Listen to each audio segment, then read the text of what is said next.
जी, मेरा नाम बिलाल बशीर है। मेरी एज तकरीबन 25 है और मेरा जो बिज़नेस है इसका नाम दाऊद स्टूडियो है। ये मैंने तकरीबन 2024 की मार्च के अंदर इसको जो है ना ओपन किया। हमारी दाऊद स्टूडियो की 2 ब्रांचेस हैं। ठीक है। वैसे दाऊद टेक्सटाइल के ऊपर और तकरीबन 3 ब्रांचेस हैं। एक फैक्ट्री के बाहर है जो अपनी हमारी फेयर प्राइस शॉप है, ठीक है, और उसको रीब्रांड करके बिन दाऊद के नाम से कर दिया, ठीक है। वो जो है ना यानी हमारे क्योंकि फैमिली बिजनेस है तो वो एक कज़न है मेरे, जो मेरे मेंटोर भी हैं, वो लुक आफ्टर कर रहे हैं। और 2 ब्रांचेस जो है ना जिसमें हम ब्रांडिंग की तरफ थोड़ा चले गए हैं, एक प्रीमियम चीज़ की तरफ चले गए हैं, वो दाऊद स्टूडियो की एक इधर है और एक जो है वो सरगोदा रोड के ऊपर। स्प्लेंडिड को हम तकरीबन 2 साल से यूज़ कर रहे हैं, जब से मैंने ब्रांच बनाई है। क्योंकि जो फैक्ट्री के अंदर जब मैं था या मैं डिफरेंट चीज़ों को ऑब्ज़र्व कर रहा था, अकाउंट्स को और डिफरेंट चीज़ों को, फिर होलसेल के अंदर भी, तो हमें ना काफ़ी जगह पे इश्यूज़ आते थे कि डाटा कंपाइल करना, डाटा को जो है ना एक दफ़ा देखना, ठीक है, फिर उसके ऊपर वर्किंग करवा के एक्सेल की शीटों के ऊपर फिर उसको जो है ना पढ़ के देखना कि जी अब डिसीजन लेना है कि कौन सी चीज़ आने वाली है, कौन सी चीज़ ज़्यादा सेल हो रही है, कौन सी चीज़ क्या है। फिर उससे आप रिस्ट्रिक्ट हो जाते थे कि एक जगह पे बैठो और बैठ के सारी चीज़ें रिव्यू करो।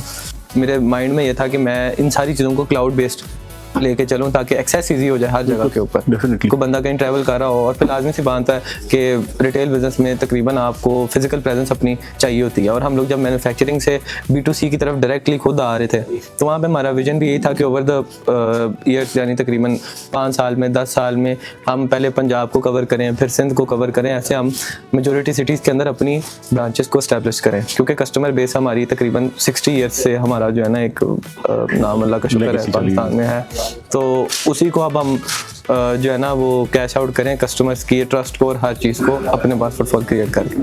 तो वहाँ पे फिर मैं पहले दिन से ही वो चीज़ लेके चलना चाह रहा था जो अगर मैं किसी भी सिटी के अंदर हूँ मैं सारा कुछ इकट्ठा रिव्यू कर सकूँ।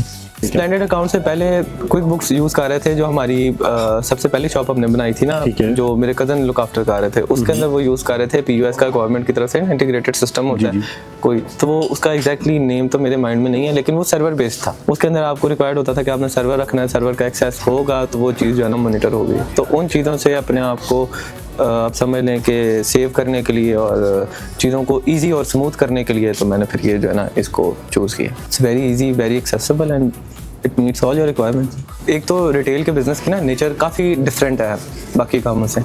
इसके अंदर आपको जैसा सोशल मीडिया है ना, अगर आपका एक ट्रेंडिंग पे पेज है तो आपको उसको बार बार ट्रेंडिंग पे लाने के लिए डेली कोई ना कोई नई चीज़ डालनी पड़ती है, ठीक है।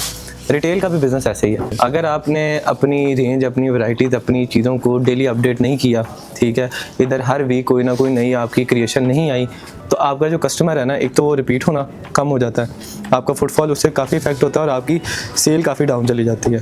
ये चीज़ जो है ना, इस चीज़ से अपने आप को क्या कहते हैं सेव करने के लिए मुझे स्प्लेंडिड ने बड़ी हेल्प की है। इसने मेरी जिस तरह आप समझे कि अब सेल इनवॉइस जनरेट हुई है, ठीक है, सारे दिन में तकरीबन आप समझे कि 20 या 30 बिल बने हैं, 20-30 इनवॉइसेस को जब रात को रिव्यू करना है तो उसके अंदर मैं देखता हूँ कि यार ये चीज़ मेरी सेल हुई है, ये चीज़ सेल हुई है, ये चीज़ सेल हुई है, ये चीज़ सेल हुई है। फिर उसके बाद मैं खोलता हूँ अपनी स्टॉक रिपोर्ट, ठीक है, वहाँ पे मैं देखता हूँ कि यार ये चीज़ें इनकी मेरी शेल्फ लाइफ कितनी हो गई है, कितनी देर से मेरे पास होल्ड है, कितनी देर से इनकी रोटेशन पेंडिंग है, ठीक है, और इनको मैंने कितनी जल्दी रोटेट करना है, ठीक है।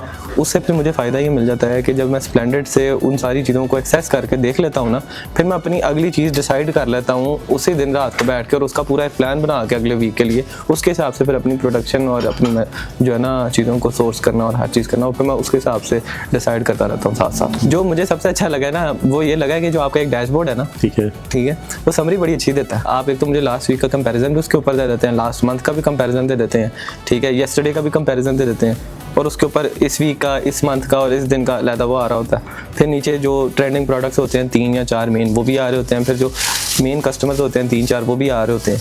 तो उससे मुझे बेनिफिट ये मिल जाता है कि वो सारी की सारी जो चीज़ें हैं ना वो मैं देखता रहता हूँ, साथ साथ समझता रहता हूँ, और उससे फिर मुझे अपने सेलमैन को, अपनी टीम को पुश करने में भी बड़ी हेल्प मिलती है। मेरे हिसाब से तो रिटेल के अंदर कोई भी बिज़नेस है ना, उसकी रिक्वायरमेंट है कि वो ऐसा एक सॉफ्टवेयर यूज़ करे लाजमी, जिसके अंदर काफ़ी चीज़ें जो है ना वो कंपाइल्ड है। ये काफ़ी हद तक सारी रिक्वायरमेंट्स ही पूरी कर देता है। चार्ट ऑफ अकाउंट्स है, POS है, प्रॉफिट एंड लॉस है, बैलेंस शीट है, वेंडर्स की स्टेटमेंट्स हैं, प्रोडक्ट लिस्टिंग है, बार कोडिंग है, यानी डिफरेंट चीज़ें हैं। इसके अंदर काफ़ी हद तक हर चीज़ को ये कवर कर लेता है। अगर आपको एक लॉन्ग टर्म आपकी वो है एक विजन और आपने उसके हिसाब से अपने बिज़नेस को कंपाइल करके डाटा एनालिसिस करके उसका चलना है, तो ये बड़ा ज़रूरी है।